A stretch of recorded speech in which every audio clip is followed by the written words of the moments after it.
Buenas tardes. Si ustedes recuerdan, en programas anteriores planteábamos el tema del fin del mundo. Hoy seguimos con el tema.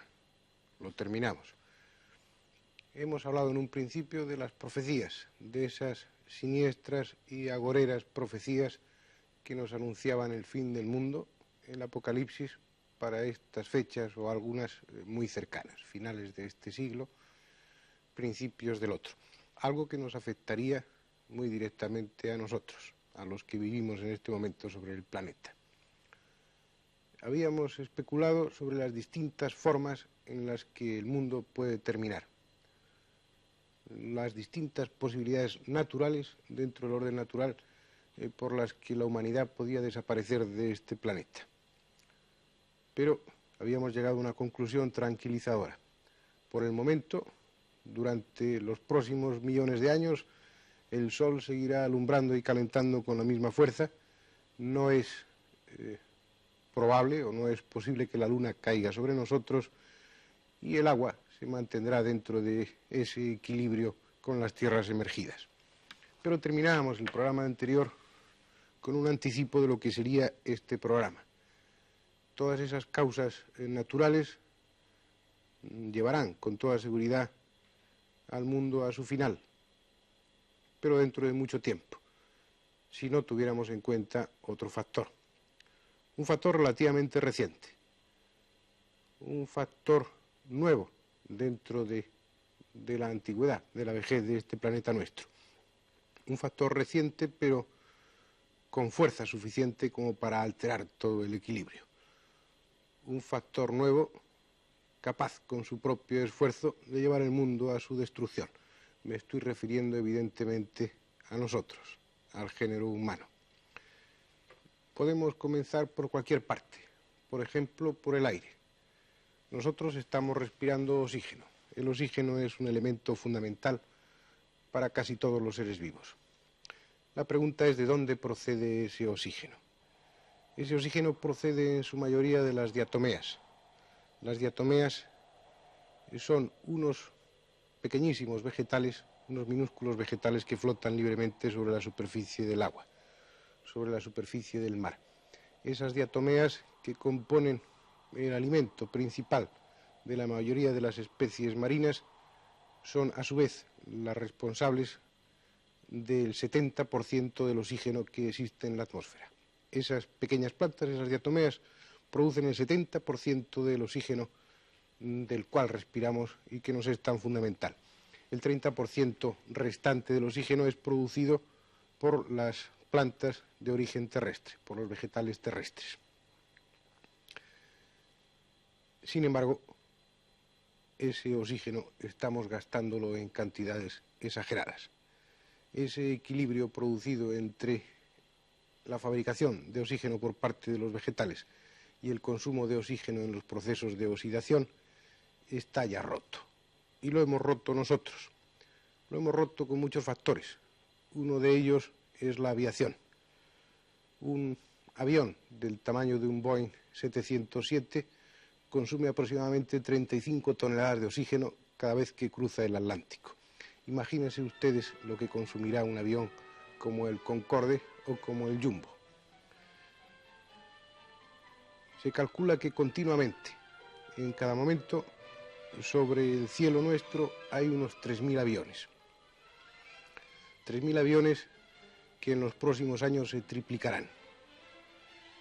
No es utópico pensar que en la próxima década el número de aviones que continuamente hay sobre nuestro cielo sea de 10.000 en cada momento. Ahora, en estas fechas, en este momento nuestro, se están consumiendo al año unos 16 millones de toneladas de oxígeno, solamente con el tráfico aéreo. Pero dentro de unos 25 años esa cantidad se transformará en unos 160 millones de toneladas de oxígeno. Realmente una cifra alarmante, siendo una materia tan vital, tan imprescindible, tan necesaria para nosotros y que, según parece, gracias a nuestra tecnología, estamos consumiendo en cantidades demasiado importantes ya. Pero esto es solamente parte de ese problema. Existen otras muchas bocas hambrientas que están devorando continuamente oxígeno. unas bocas hambrientas consecuencia de nuestro desarrollo tecnológico. Los motores de combustión, las chimeneas de las fábricas, los incendios forestales. Progresivamente va aumentando el consumo de oxígeno por una parte, y por otra parte el hombre, en vez de cuidar que paralelamente a ese consumo de oxígeno aumenten las plantas, que son los productores de oxígeno, el hombre está haciendo todo lo contrario. Continuamente se destruyen los bosques, se transforman en papel o son sustituidos por cultivos que ciertamente son más rentables a corto plazo, a largo plazo no, puesto que producen muchísima menos cantidad de oxígeno. Hoy, en este momento, ya no se puede contar, como en el pasado, con esas grandes reservas que eran las selvas de África y las selvas amazónicas. Ya ha llegado la civilización ahí y cada minuto que pasa se están destruyendo enormes, extensas áreas de zona boscosa. Afortunadamente, esos vegetales terrestres, esa flora terrestre, produce nada más que el 30% del oxígeno. Quedan las diatomeas, nuestras grandes productoras de oxígeno, pero las diatomeas ya están empezando a disminuir. Y gracias también a nosotros, gracias a nuestra actividad como humanos. Gracias al DDT que arrastran los ríos desde las zonas cultivadas hasta el mar. Gracias a los productos de desecho que arrojan las fábricas sobre las costas. Gracias al petróleo que se está derramando día a día sobre el mar. Un petróleo que forma una delgada película que impide la vida de estas plantas tan vitales, de las diatomeas. Llegará un momento en el que el hombre se morirá de asfixia. Llegará un momento en que al hombre le faltará el oxígeno. Y según la marcha que llevamos, eso no se producirá precisamente dentro de millones de años, sino mucho más cerca de lo que muchos piensan. Es cierto que los gobiernos tienen conciencia de estos problemas. Incluso nombran comisiones de vez en cuando para ocuparse de este desequilibrio entre el producto y el consumo del oxígeno. Pero siempre hay artículos, hay actividades, hay problemas mucho más urgentes. Por ejemplo, el del armamento, de ello ya hablaremos extensamente después. Y estos problemas se van encontrando desplazados sobre las mesas en tantos y en tantos ministerios de todo el mundo. Sin embargo, es un problema que está ahí, es un problema que lo estamos padeciendo ya. Lo que es seguro, aunque ese problema del oxígeno se nos plantee a más o menos largo plazo, yo creo que menos de lo que muchos piensan, lo que sí es claro ya es que estamos convirtiendo a nuestros mares en auténticas cloacas. Y si no, tenemos como elemento de juicio próximo a nosotros lo que está sucediendo con el mar Mediterráneo. Es el 9º mar del mundo en cuanto a extensión, mayor incluso que el Océano Índico y el Océano Glacial Ártico. 4.240.000 kilómetros cúbicos de agua. Un mar cerrado, con un gran índice de evaporación. Si no fuera por su comunicación con el Océano Atlántico, en poco tiempo solo sería una charca cenagosa. En él se vierten las cloacas, los residuos de las fábricas y una cantidad bestial de hidrocarburos. Cuando se habla de las mareas negras, de ese petróleo arrojado al mar por el naufragio de un barco, solo se habla de una parte del problema. Nuestros mares están enriquecidos ya con unos 13 millones de toneladas de impurezas. Los más peligrosos son el petróleo y los aceites, ya que flotan en la superficie del agua y no se diluyen. Si se utilizan detergentes, como habitualmente se hace para dispersar el petróleo, estos detergentes al disolverse forman hidrocarburos, que aún en bajas concentraciones son fatales sobre las larvas de individuos jóvenes de las especies marinas. No hay un ápice de exageración al decir que nuestros mares están condenados a muerte, y con ellos nosotros mismos.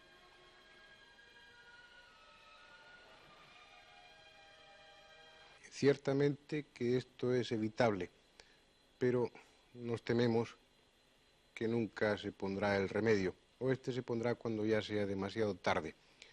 Y no olvidemos que los mares son los responsables del 70% del oxígeno que existe en la atmósfera. Un 70% que ya nos es imprescindible, puesto que de ese 30% producido por los vegetales terrestres ya debemos irnos olvidando. El hombre ha emprendido una lucha absurda que está trayendo como consecuencia la aparición de un monstruo que terminará devorando al género humano, un monstruo que llamamos polución. Porque entre las muchas cosas, entre los muchos productos de desecho que estamos arrojando a nuestros mares o a nuestra atmósfera, existen algunos que son realmente tóxicos. Por ejemplo, el DDT, un DDT que manejamos abundantemente en nuestros cultivos y que el agua de la lluvia lleva hasta los ríos y los ríos lleva hasta el mar. Un DDT que se incorpora al plancton, esos pequeños organismos que sirven de alimento para la mayoría de los peces. Ya los peces tienen grandes cantidades de DDT en sus tejidos. Y no olvidemos que más de la mitad de la población mundial cubre sus necesidades de proteína única y exclusivamente con el pescado. El hombre ya ha cerrado ese ciclo con el DDT y ese DDT que en un momento le sirvió para proteger sus cosechas, ese DDT que es un fuerte tóxico ya se ha incorporado al tejido de los hombres, al tejido de los humanos. Pero es únicamente uno de esos productos. Hay otros muchos más. El mercurio ya está difundido ampliamente por nuestra atmósfera. El mercurio es un producto más de desecho de la fabricación de tantas y tantas cosas que son realmente vitales o por lo menos importantes para el hombre. Pero no solamente el mercurio, está el plomo. El plomo es uno de los peores tóxicos que ya están en todas partes, ya están muy difundidos en la atmósfera, especialmente en nuestras ciudades, sobre todo desde el año 1973, en el que se enriqueció el combustible con tetraetilo de plomo para una mejor combustión, para un mejor funcionamiento de los motores. En las ciudades el nivel de plomo en la atmósfera es 10.000 veces superior al nivel normal, pero es que ya hay plomo en la atmósfera en las remotas islas del Pacífico. Y es una larga lista, prácticamente inacabable, de tóxicos que ya están en todas partes. El monóxido de carbono, el dióxido de carbono, el dióxido de sulfuro, los óxidos de nitrógeno, una cantidad ingente de tóxicos, cada cual más virulento, cada cual más lesivo para el organismo.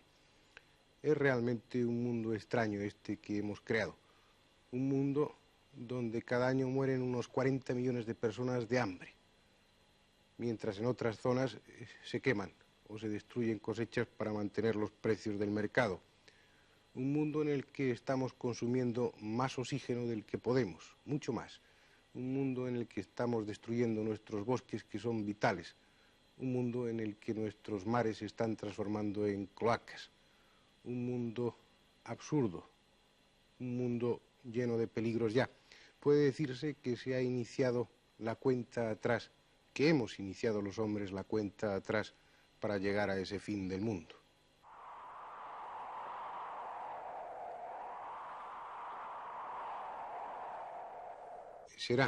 Está siendo ya una marcha lenta hacia el fin del mundo, una larga y silenciosa agonía.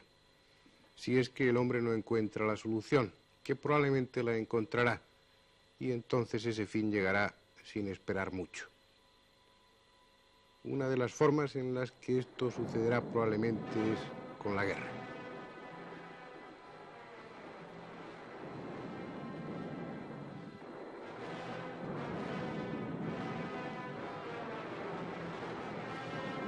El mayor peligro para el hombre lo representa el hombre mismo, animal inteligente y absurdo, capaz de matar por el más leve motivo. Cualquier excusa es buena y hay cientos de ellas. La mayoría del planeta pasa hambre. Cada año, como decíamos antes, mueren unos 40 millones de personas, en su mayoría niños. Y esto es consecuencia de un desequilibrio que existe entre los países.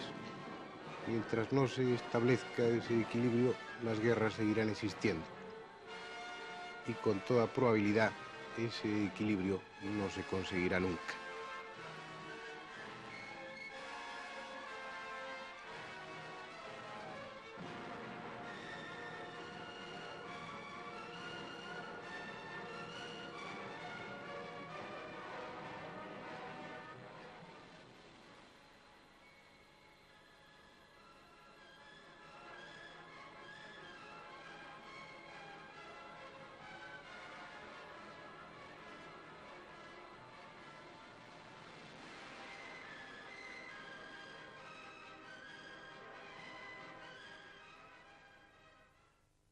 Es difícil saber cómo hemos llegado hasta esta situación.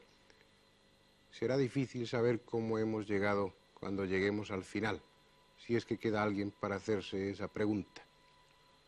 Porque el hombre ha conseguido ya entrar en la era atómica. La más fabulosa fuente de energía del universo está puesta ya en las irresponsables manos de los humanos. El hombre de hoy, el hombre de esta era, vive ya con un peso, con un angustioso peso sobre su espalda, el de la posibilidad de una guerra atómica, lo que probablemente sería el auténtico final, un final que puede suceder en cualquier momento ya.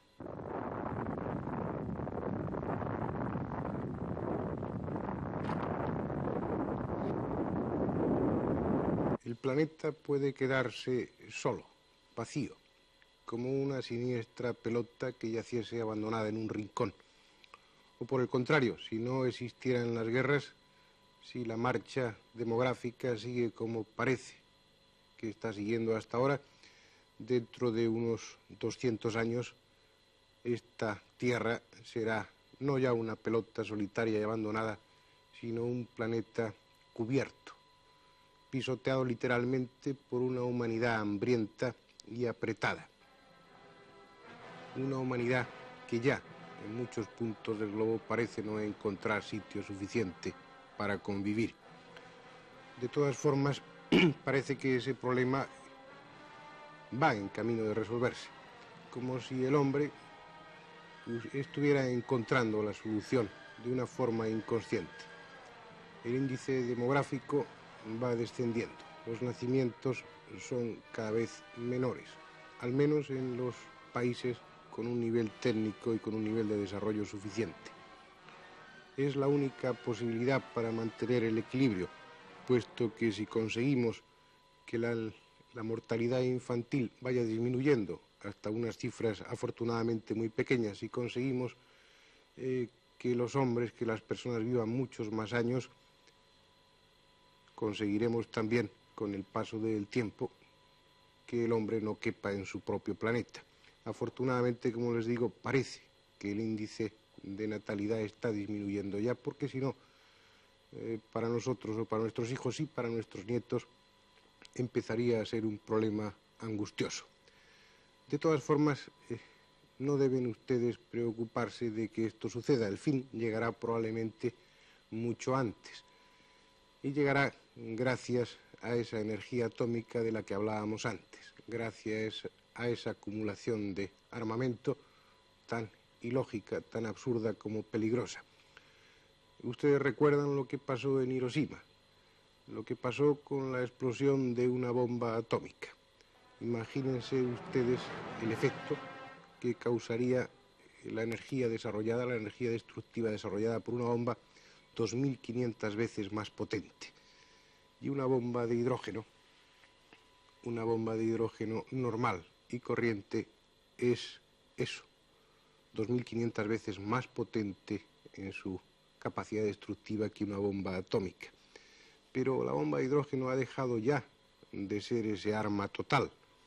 En esta loca y absurda carrera del armamento hemos conseguido cosas prodigiosas, algo que muestra un nivel técnico considerable para un género humano como el nuestro, que lleva pocos años de evolución técnica. Hoy una bomba de cobalto, es decir, una bomba de hidrógeno recubierta de cobalto, tiene una capacidad destructiva asombrosa. Pero una bomba recubierta de uranio 238, una bomba de hidrógeno recubierta de este tipo de uranio, es aún más destructiva. Una bomba de nitrógeno lo es aún mucho más, pero existiría un arma definitiva que sería la bomba de californio. Afortunadamente, el californio se podía conseguir en cantidades minúsculas, en cantidades insignificantes, pero después de las experiencias con las bombas de hidrógeno se ha podido comprobar que en las consecuencias de esas explosiones puede recogerse después californio en cantidades considerables. En este momento la bomba de californio es un hecho, es algo que está al alcance de muchos o de los suficientes de los países tecnificados de este planeta, de este mundo. ¿Por qué angustiarnos ya con que el oxígeno se acabe? ¿Por qué angustiarnos ya con que la humanidad esté muy apretada y no quepa sobre este planeta? ¿Por qué angustiarnos con el fantasma del hambre?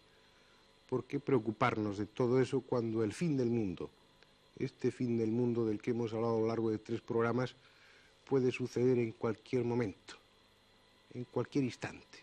Tal vez ahora mismo. Bastaría con que un científico que ha puesto en manos de los militares todas esas potencias se volviera loco. Bastaría que un político fuera lo suficientemente paranoico para ello.